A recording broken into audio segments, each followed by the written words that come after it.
Alhamdulillah, wassalatu wassalamu ala rasulillah wa ala alihi wa sahbihi wa man tabi'ahu wa mawala.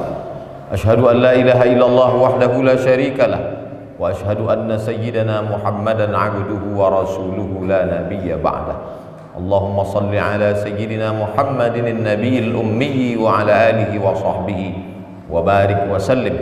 Qala Allah ta'ala fil Qur'anil azim wa huwa asdaqul qailin. A'udzu billahi minasy syaithanir rajim.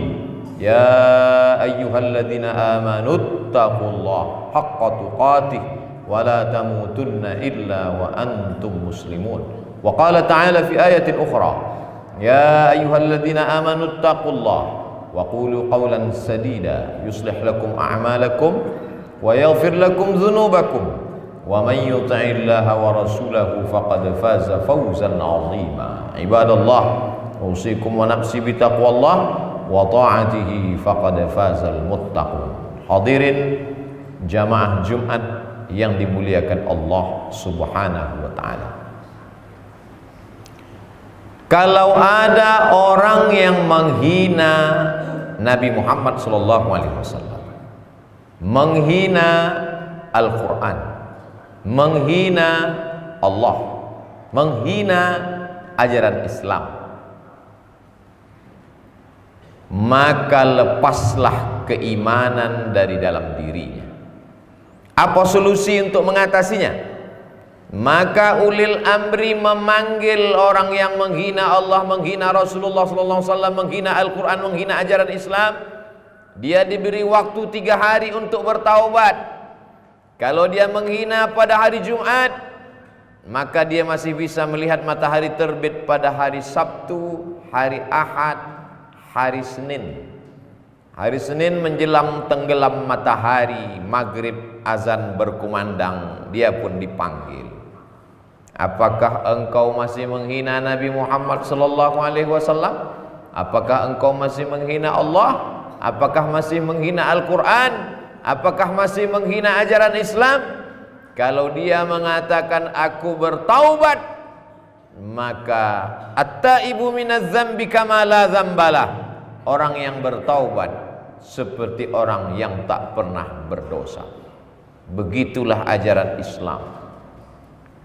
Dari mulai sehitam, legam, kotor, penuh dengan kesalahan, dihapuskan sesuci-sucinya. Illa man taba, orang yang bertaubat, wa amana, beriman dengan baik, wa amila amalan salihah, beramal saleh, ulaika, mereka itu yubaddilullahu sayyiatihim hasanat. Semua dosa silap salahnya diganti Allah dengan kebaikan-kebaikan. Allah membukakan pintu taubat seluas-luasnya. Tapi begitu petang hari Senin ditanya, apakah engkau masih bertahan dengan sikapmu, katamu, cakapmu, akalmu, otakmu, pikiranmu, pendirianmu, pendapatmu bahwa engkau menghina Allah, menghina Rasulullah, menghina Al-Quran? Dia berkata dengan lantang, gagah, perkasa, jantan, aku tetap dengan pendirianku. Maka jelas orang yang keluar dari Islam, dalam hukum Islam, la yahillu damu mri'in muslim illa bi ihda thalath. Tak halal darah muslim ditumpahkan. Makna ditumpahkan, dipancung kepalanya, tumpah darahnya, jatuh ke tanah. Tidak boleh menumpahkan darah seorang muslim illa bi ihda thalath, kecuali dia melakukan 3. Yang pertama, an-nafsu bin nafsi, pembunuh. Dalam Islam orang yang membunuh maka dia mesti dihukum mati, dipancung kepala. Yang kedua, as-sayyibuz zani, sudah menikah, sudah punya istri, sudah punya suami, tapi berzina dia dengan orang lain, maka orang ini pun juga dihukum mati. Asy-syaikhu wasy-syaikhatu idza zanaya farjumuhumal battah. Kalau orang yang sudah bersuami, sudah beristri, berzina, maka lemparlah dia pakai batu sampai mati. Ditanam tubuhnya sekerat setengah badannya, semua orang yang melihat melemparnya sampai dia mati. Dan itu pernah diterapkan pada zaman Nabi Muhammad sallallahu alaihi wasallam. Yang ketiga, At-tariku lidinihi, orang yang menghina agama Islam, mencaci maki ajaran Allah Subhanahu wa taala. At-tariku lidinihi, meninggalkan agama Islam. Al-mufariqu lil jamaah, meninggalkan jamaah. As-sawadul a'zab, maka mereka pun juga halal ditumpahkan darahnya. Tidak ada solusi lain. Dimasukkan mereka ke dalam penjara, maka sesungguhnya menghabiskan anggaran negara untuk memberi makan, menggaji pegawai sipir. Jumlah kepolisian tidak lagi mencukupi dengan banyaknya kriminalitas. Akhirnya penjara bertumpuk-tumpuk dengan pelaku maksiat dan dosa. Padahal ada hukuman yang memberikan efek jera. Fungsi daripada hukuman adalah supaya orang jera tidak lagi melakukan perbuatan yang sama di masa yang akan datang. Apakah mengurung orang memberikan efek jera? Ada kalanya memberikan efek jera, tapi berapa kasus justru menjadi penjahat kecil setelah dikurung, berkumpul dengan penjahat-penjahat besar, mereka justru terkontaminasi dan menjadi penjahat lebih besar. Agama Islam datang untuk menjaga. Islam ini diambil dari kata aslama yuslimu islaman, berasal dari kata salam. Salam artinya damai, kedamaian. Orang yang baik menebarkan kebaikan, itulah Islam. Manil muslim? Siapa itu muslim? Man salimal muslimun min lisanihi wa yadihi. Selamat orang lain dari lisannya, lidahnya, wayadih, dari tangannya. Kalau ada orang mengaku muslim tapi lidahnya kasar, sumpah serapah, caci maki. Kalau ada orang mengaku muslim tapi tangannya kasar, memukul, menganiaya orang, sesungguhnya dia bukan muslim.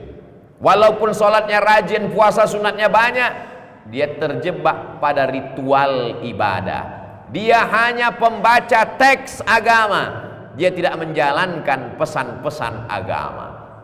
Walillahil asmaul husna, Allah punya nama banyak sekali. Fad'uhu biha, panggillah Allah dengan nama-nama yang banyak. Ya Rahman, Engkau Maha Pengasih. Ya Rahim, Engkau Maha Penyayang. Ya Salam, Engkau Maha Pemberi keselamatan. Di antara sekian banyak nama Allah dalam Al-Asmaul Husna, Assalamul Mu'minul Muhaiminul Azizul Jabbar. Di antaranya adalah Assalam, Allah yang memberikan kedamaian. Bagaimana mungkin kita bisa hidup damai kalau ada duri dalam daging yang senantiasa mengganggu, merongrong, merusak kebersamaan? Adapun orang-orang yang tidak seagama dengan kita, tidak sekeyakinan dengan kita, bagaimana Islam mengatur kedamaian?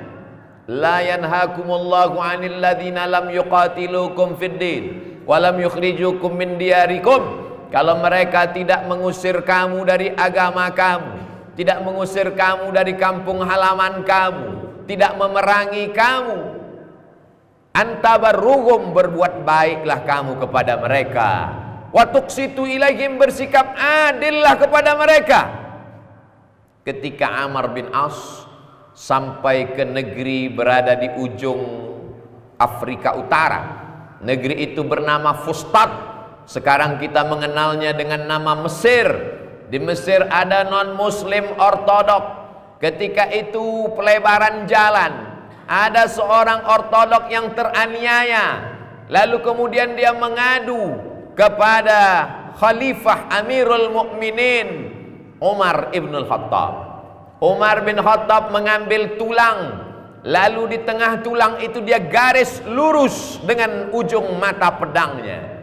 Dia tidak mengirimkan surat, dia tidak mengirimkan kata-kata, yang dikirimnya hanya tulang yang digaris dengan garis lurus. Tulang itu dibawa kepada gubernur Mesir Amr bin As radhiyallahu an. Menggigil Amr bin As melihat. Kenapa? Karena terkandung pesan yang dalam. Kenapa mesti tulang? Karena engkau hanyalah tulang yang dibalut dengan daging. Di dalamnya ada darah mengalir, dibalut dengan kulit dibalut dengan pakaian, jubah dan kehormatan, sampai masanya kau hanya akan menjadi tulang belulang. Garis lurus, engkau mesti jujur, lurus. Jangan pernah ada orang yang teraniaya walaupun berbeda agama. Begitulah Islam mengajarkan kedamaian, menjaga persatuan. Di kota Al-Madinah Al-Munawwarah ada Yahudi Bani Nadir, ada Yahudi Bani Quraizah, ada Yahudi Bani Qainuqa, ada Yahudi Khaybar. Islam hidup dengan kedamaian sampai akhirnya mereka melanggar perjanjian. Mereka mengejek, mengolok-olok Nabi.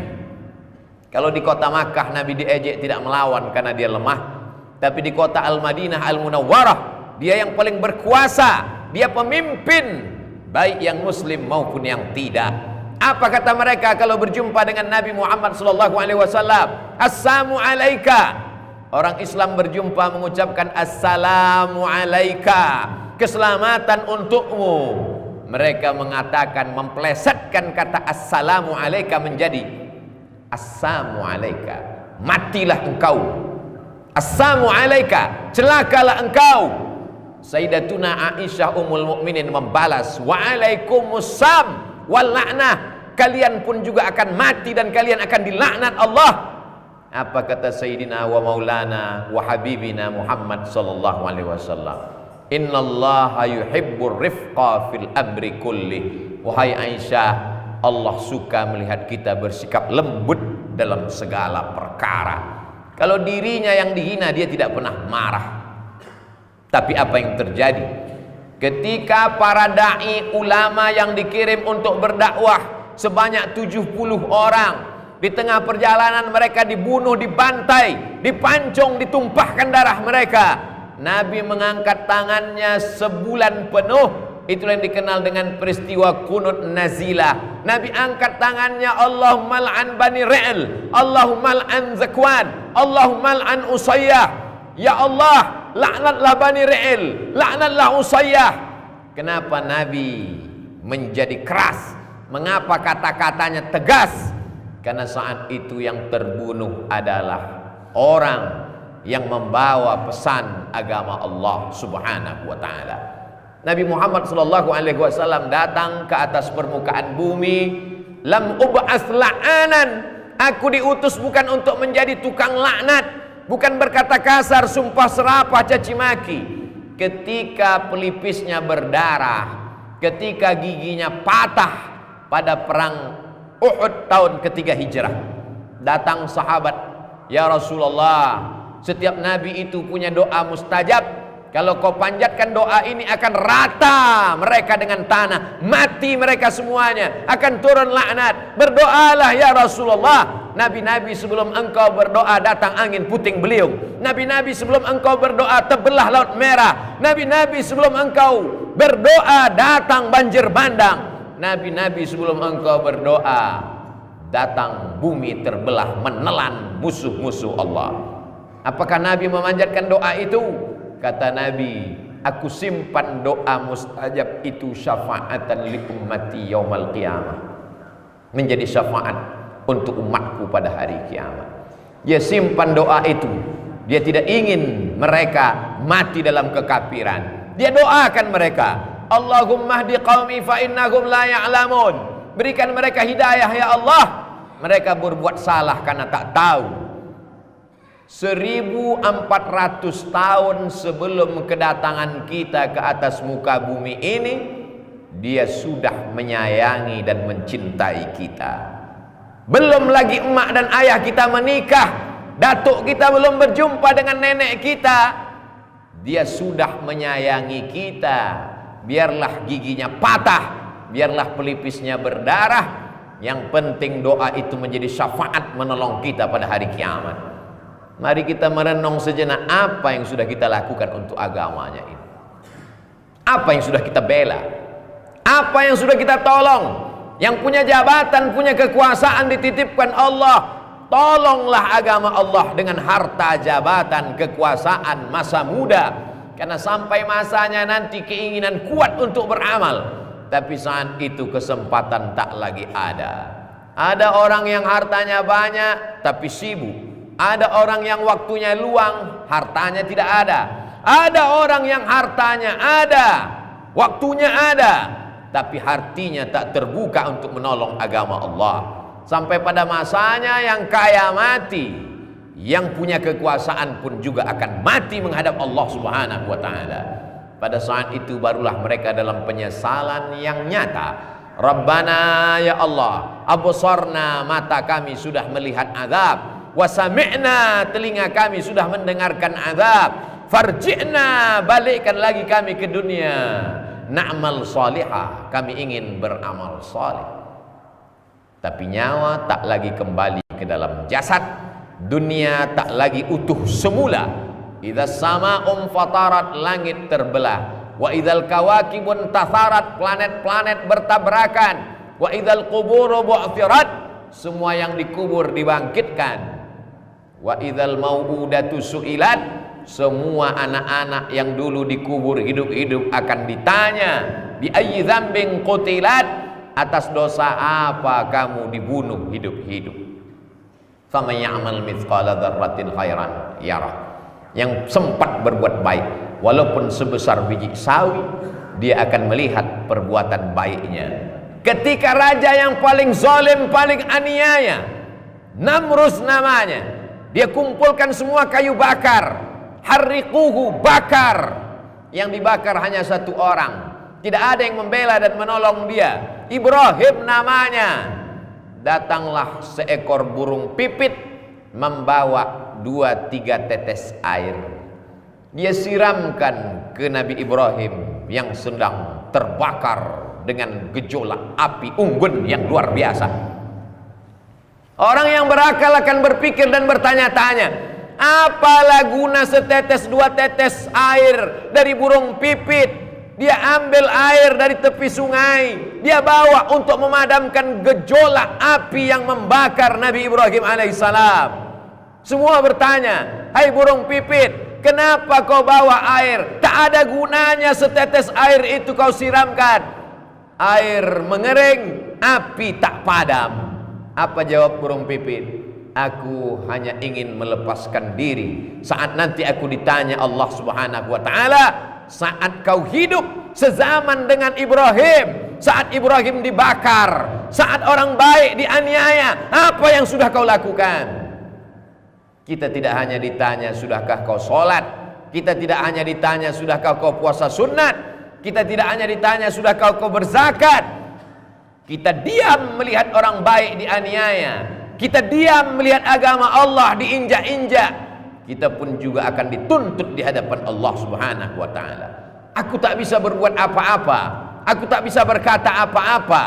Seekor burung pipit dengan tiada daya upayanya masih sempat meneteskan 2 tetes air ke tempat pembakaran Nabi Ibrahim, tapi dia lepas di hadapan Allah. Apa yang sudah kita lakukan untuk agama Allah? Kullukum mas'ulun, semua kamu akan ditanya. La tus'alunna yauma idzin 'anil na'im. Semua yang punya jabatan, yang punya harta, yang punya nafas, yang punya detak jantung, beruntung orang-orang yang sudah mati, karena mereka tak lagi ditanya, karena jantung tak lagi berdetak, karena nafas tak lagi berhembus. Untuk apa kita dihidupkan Allah sampai hari ini? Karena Allah ingin melihat kita beramal. Barakallahu li wa lakum fil Qur'anil azim wa nafa'ani wa iyyakum bima fihi minal ayati wadh-dhikril hakim wa taqabbala minni wa minkum tilawatahu innahu huwal ghafurur rahim.